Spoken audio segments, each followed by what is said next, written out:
The thing that keeps it's still out there, Brandon Aiyuk still hasn't been traded, still hasn't gotten the new deal that he wants.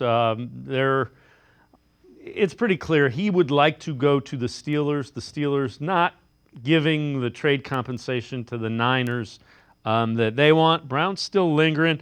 Greg Cosell, NFL Films, really good film breakdown guy. Went back and looked at Aiyuk and took a look at his routes. This is kind of his summation of that. Yeah, and I think that's becoming the feeling about receivers, that unless you view them as special, and of course that's in the eye of the beholder, but unless you view them as truly special, like a Justin Jefferson. I mean, I think if you went through, and I've done this with coaches, the top 4 or 5 receivers in the league, Aiyuk would not be in that category. Now, maybe it's helpful. I watched all of Aiyuk's targets again a couple of weeks ago from last year because I knew he was in the news. And if I could, it'll just take a moment. Here's what I finished typing when I watched all his targets. I said he's a sudden, explosive mover with nuanced route running traits and outstanding route quickness. He can separate and run away from man coverage on crossers and overs, and he has very good zone awareness to work into voids. He's strong run after catch with open field vision and shiftiness and acceleration. He's more sudden and explosive in short areas. The one thing he does not truly possess is vertical explosiveness. He's a perfect mix of talent and scheme where he is now. It's really interesting. So part of his success is because of the 49ers system. Now, I have no doubt the Browns could figure out a way. You can figure out a way to use talent. Usually, that's the least of your problems. He also just described Amari Cooper to you. Yeah, I agree.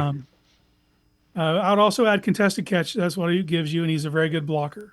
But I also have taken consideration he's 26 years old, and he's still ascending. This wasn't a guy who came in the league burning white hot. He was someone drafted at the end of the first round who I viewed as a reach at the time. But after watching his development, he's still climbing up through the ranks, still getting better, and there's still room for him to grow.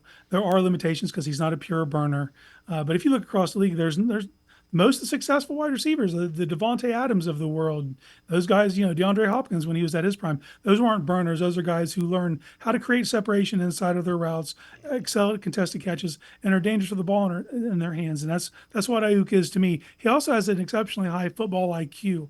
Was on full display against us when they were trying to make that comeback in the fourth quarter to kick the field goal. He was the reason they were able to get down the field. His ability to cut back in from the boundary and make people make decisions, So I think he's a complete receiver who's still getting better. But is he worth this whole circus that's going on right now? I'm not so sure. Well, and the bottom line is if he really doesn't want to come here, okay, at some point, I'm sure Andrew Berry will say, all right, we're good, and move on. The other thing I would say, with a guy like Aiyuk, you've got Christian McCaffrey, you've got George Kittle, you've got Deebo Samuel. You're benefiting because there's a lot of weapons there. My concern would be if you become the number one weapon and defenses are going to say, hey, we got to take. Can you do that with Brandon Aiyuk? I don't know the answer to that. Nobody does because he hasn't been in that role in the NFL.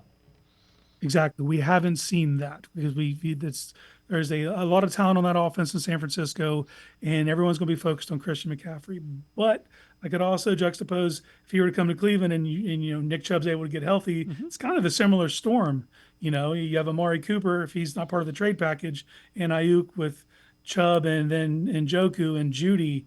He might not be asked to do all that this year. But if you pay someone $30 million going forward, it's natural to assume that he needs to be that number one after you do move on from Cooper after this year of guaranteed money. And then you'd have that exact same question. Are you a true number one? Remains to be seen.